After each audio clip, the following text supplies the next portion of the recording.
right, we're going to start today with this. Some of the biggest leaders around the world, they are standing shoulder to shoulder at the White House yesterday. It was all in show of support for Ukrainian President Volodymyr Zelenskyy. And their goal? Putting an end to the fighting between Russia and Ukraine.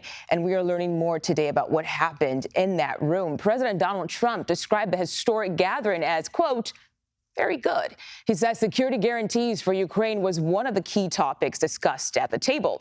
The president says after the meeting, he called Russia's president, Vladimir Putin, about setting up a meeting between him and Zelenskyy. Here's President Trump talking about next steps during an interview with Fox News just this morning.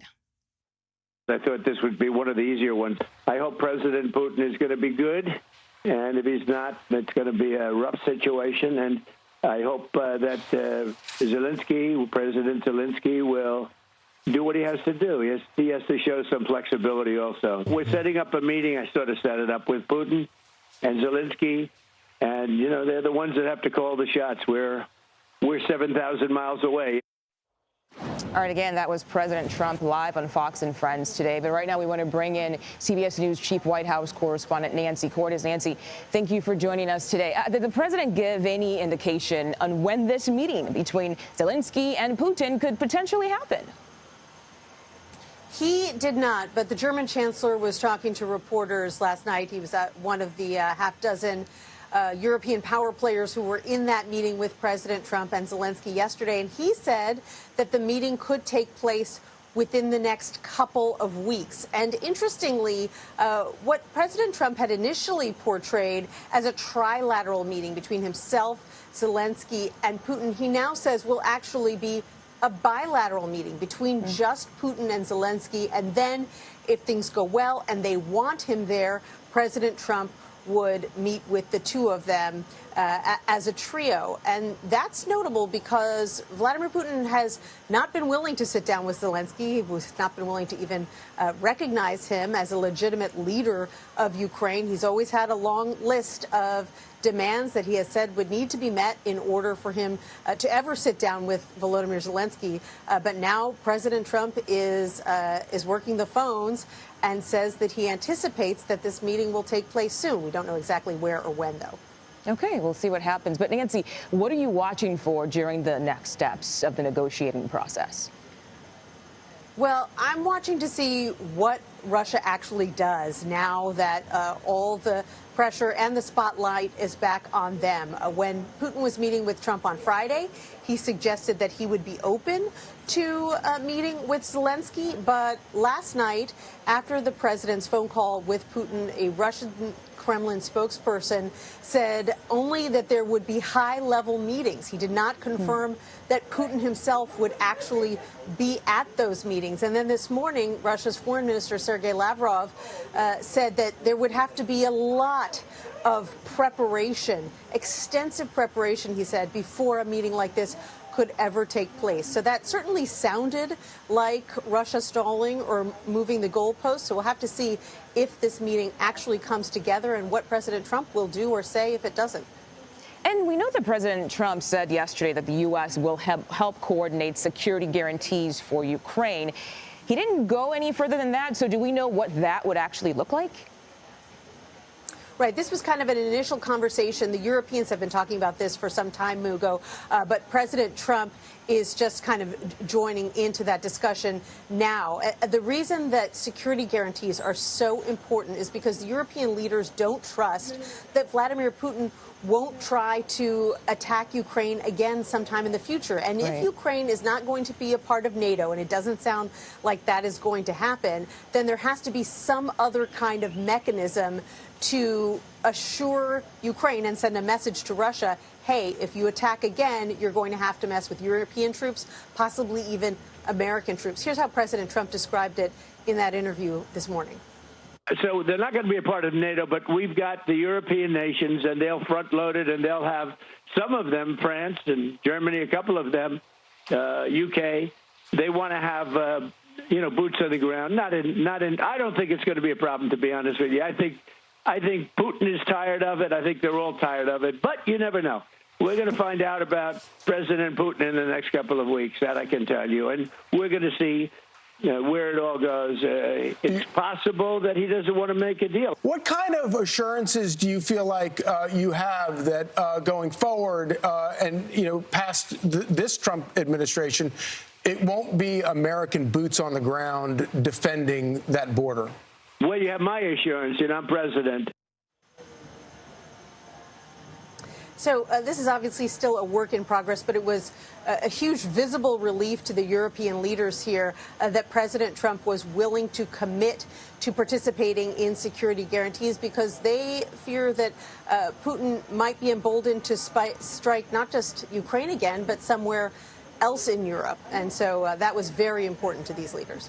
Okay. CBS News Chief White House correspondent Nancy Cordes, thank you so much for your time today.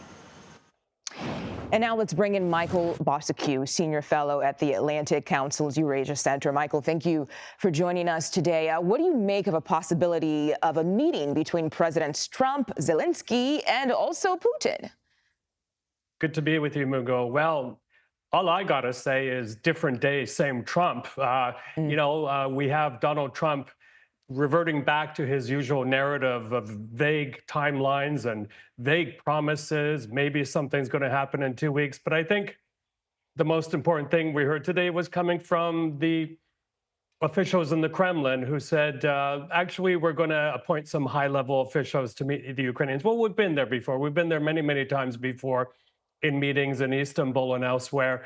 And actually, they yielded very little. So I'm frankly quite skeptical that anything will happen soon. And actually, according to Ukrainian media channels just in the past hour or so, a request apparently or proposal came in from the Kremlin that Mr. Zelenskyy travel to Moscow to meet with Mr. Putin. That will never happen. So again, typical Kremlin approach to throw all kinds of wrenches into the situation and stretch things out as long as possible. But, Michael, what are some of the things you think we should keep our eye on as negotiations move forward?